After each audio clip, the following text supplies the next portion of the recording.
Welcome everyone to another wonderful episode here at Jaws Podiatry. I'm actually presenting this today's surgery as a video because I think that I will be able to clarify maybe some potential questions that people may have. So today we went ahead and performed bilateral left and right second digit functional corrective and aesthetic procedures. So the patient presented with quote unquote crooked toes of the left second and right digits. And the patient had and has been battling this structural deformity during the course of the last 12 years or so. The patient, as everyone can see here, and I'll show you guys, I think on the other, I think you'll appreciate it more on the right. There's an element of syndactylization. If you look at this, the inner space, the first inner space between the great toe and the second, there's a nice space all the way to the back. As everyone can see here, there's a little bit of webbing, partial webbing, and I think this is definitely a contributory factor to also this problem. But nonetheless, we agreed that we would move forward with in-office based surgery in order to correct the structural and unsightly problem. So let's move back a little bit here. Well, this is actually right after the procedure. Right after the procedure. I apologize for a little bit of blood here and a little bit here. This is where we anesthetized the toe, but I wanted to share this case with you guys. When we talk about any type of surgery related to aesthetics, I've said it before and I'll say it again. This type of surgery is very delicate, very intricate, very challenging and difficult for a lot of reasons. Okay. The deformity on the left has been like that for a very, very long time. There's something called, we'll just say, adaptation, when a deformity stays the way that it does for a very long time. When you have a deformity that's been present for such a long time, the toe, right, will always want to go back to where it, quote unquote, used to be or belong.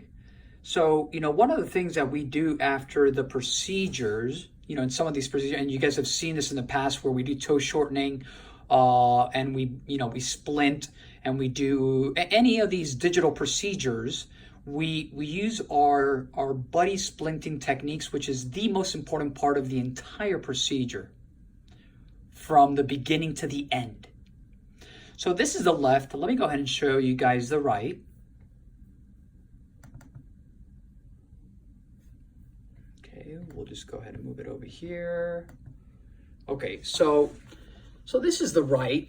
Okay, as everyone can see, and again, just to point it out, you see how the inner space here reaches all the way back here, and the inner space here just reaches here. So you see there's this webbing. This is called syndactylization. But just to give everyone an idea, right, this is the right foot, okay? At first glance, people may be thinking, well, and again, I'm not very keen on pictures because all it takes is for the picture to be at a certain angle, and it will throw off the before or the after picture. Okay. In this on the right foot, as everyone can see here, right, at first glance you may think that the toe, right, there's a little deviation of the toe.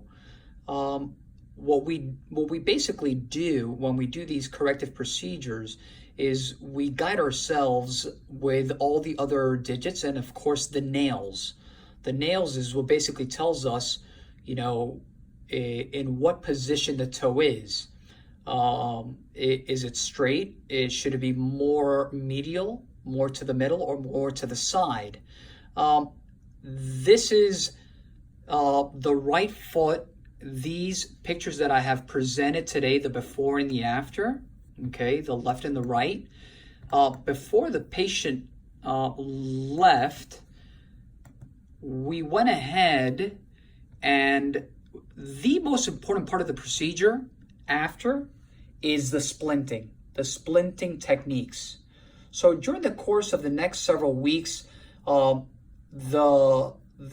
second toes are going to be splinted, a very specific way to make sure that these tips, right, that were corrected right here and here, stay in this anatomical position, right? Let's go back to the right one.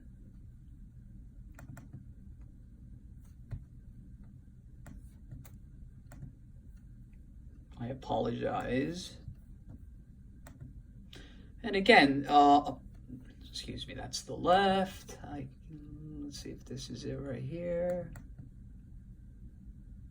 And the right. So, if anyone is wondering, the tip here, right here, this is actually flexible. So right now the toe is splinted in a rectus position. And it will be like that for the next 2 to 3, probably 3, even 4 weeks.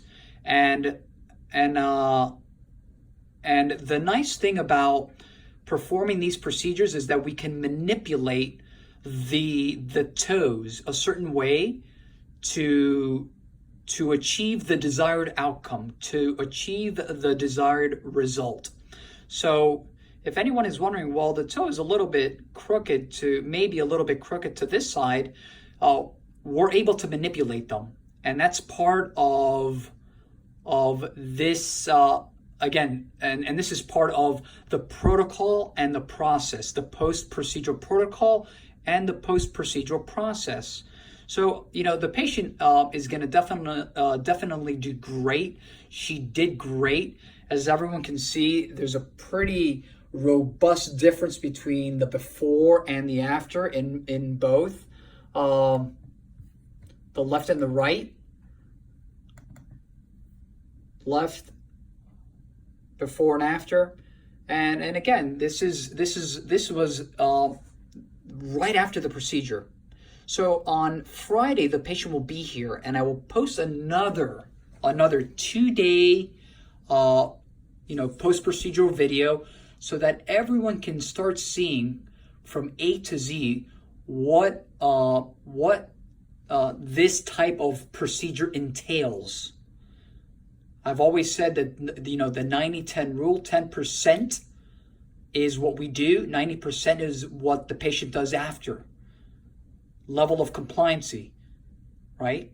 How compliant is the patient? Is the patient following our instructions? Is the patient buddy splinting the toe accordingly, etc.? Interesting case. Like always, www.jawspodiatry.com, Instagram Dr. Tojam, Jaws Podiatry Facebook, and our YouTube channel, Jaws Healthcare. Have a wonderful day.